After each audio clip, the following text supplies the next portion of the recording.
नमस्कार, मी पंजाब डक. 30 मे पर्यंत पावसाळ्यासारखा पाऊस पडणार आहे म्हणून हा अंदाज लक्षात येतो. कारण की राज्यातले सर्व शेतकऱ्याला सांगू इच्छितो की काय झालं की हे पाऊस म्हणजे पूर्व विदर्भ, पश्चिम विदर्भ, दक्षिण महाराष्ट्र, उत्तर महाराष्ट्र, कोकणपट्टी, खानदेश, मराठवाडा सगळीकडेच पडणार आहे. शेतकऱ्यांना माझी विनंती, तुम्ही काय करा, तुमची शेतीची कामे करून घ्या. कांदा असेल तर काढून घ्या, पाऊस उघडण्याची वाट पाहू नका. हळद असेल तर तुम्ही हळदीचे शिजवून वाळू घालून झाकून ठेवण्याची तयारी ठेवा. त्याच्यानंतर ज्यांचा मूग चालू आहे, भुईमूग चालू आहे, बरेच शेतकऱ्याचे फोन येईल की भुईमूग काढायला थांबवतं. मी म्हणलं तुम्ही काढून घ्या, कारण की पाऊस काय उघडणार नाही. आणि याच्यामध्येच काय होणार आहे, हा पाऊस काय होणार आहे 30 मे पर्यंत असाच चालू राहणार आहे. दररोज दोन दिवस एक भागात मुक्काम करत. आणि 30 मे नंतर काय होईल, परत मान्सूनचा पाऊस येईल. 1 जून लगेच मान्सून याच्यामध्ये इन्व्हॉल्व्ह होऊन जाईल, म्हणजे याच्यात सामोन जाईल. आणि जूनच्या पहिल्या आठवड्यात यंदा मात्र मिरगी पेर होण्याचा चान्स आहे. म्हणून हे सगळ्यांनी लक्षात द्यायचं.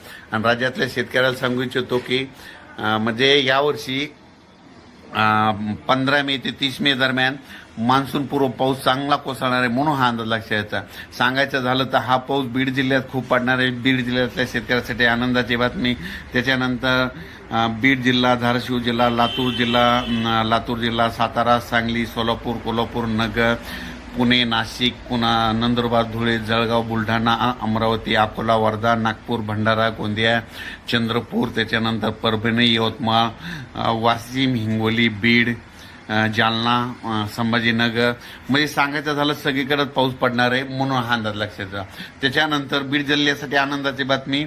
बीड जिल्ह्यामध्ये तुमच्या शेतकऱ्याचे फोन आले, आमच्या ऊसाला पाणी कमी पडायले, तर त्यांच्यासाठी आनंदाची बातमी.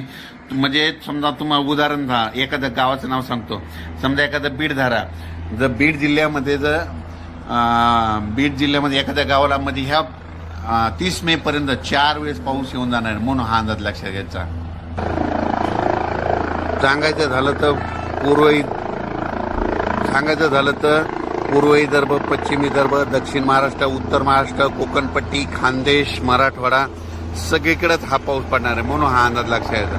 राज्यातल्या सर्व शेतकऱ्याला सांगू इच्छितो की तुम्ही काय करा, शेतीची कामे.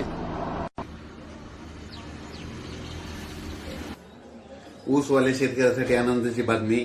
तुमच्या ऊसाला या 30 मे पर्यंत तुमच्या ऊसामध्ये 4 वेळेस पाणी साचल सऱ्यामध्ये, म्हणजे 4 वेळेस तुमच्या ऊसाच्या सऱ्यामध्ये पाणी साचल, म्हणून तुमच्यासाठी आनंदाची बातमी. ज्यांचा म्हणजे खास करून ज्यांचा ऊस असेल तर तेव्हा सांगतो की तुम्ही नांगरून खतं देऊन घ्या, कारण की पावसाळ्यासारखा पाऊस पडणार आहे, म्हणून हा अंदाज लक्षात यायचा. अचानक वातावरण बदल झाला तर लगेच एक विषय दिला जाईल.